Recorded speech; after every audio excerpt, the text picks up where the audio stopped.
Сарыағаш ауданында менингит ауруының алдын алу мақсатында санитариялық-эпидемиологиялық бақылау басқармасының мамандары түсіндіру жұмыстарын жүргізуде.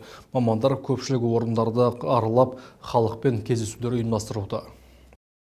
Басқарманың бөлім басшысы Ақмарал Аширова арнамызға берген сұхбатында менингит ауруының таралу жолдары мен белгілеріне тоқталды. Оның айтуынша, аурудың алғашқы белгілері байқалған жағдайда бірден дәрігерге жүгіну қажет. Менингит ауруы бұл нестерия менингитис тудыратын аса қауіпті инфекциялық аурулардың бірі.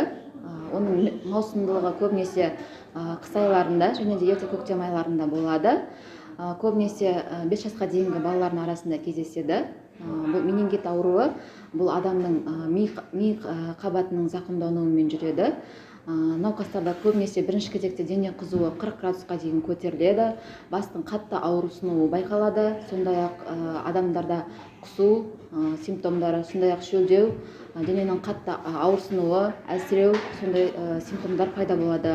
Егер де өздеріңізде осындай дене қызуыңыздың көтерілуін байқасаңыз, басыңыздың қатты ауруын байқасаңыз, үйде емделместен дереу медициналық көмекке жүгіну қажет. Мамандар жеке гигиенаны сақтау және иммунитетті нығайту сияқты қарапайым сақтық шараларын ұстануға кеңес береді. Сондықтан да тұрғындар өз денсаулықтарына бейжай қарамау керек. Қуаныш Амангелді, Ережеп Тұрғынбайұлы, Сәттелі арнасының жаңалықтар қызметі.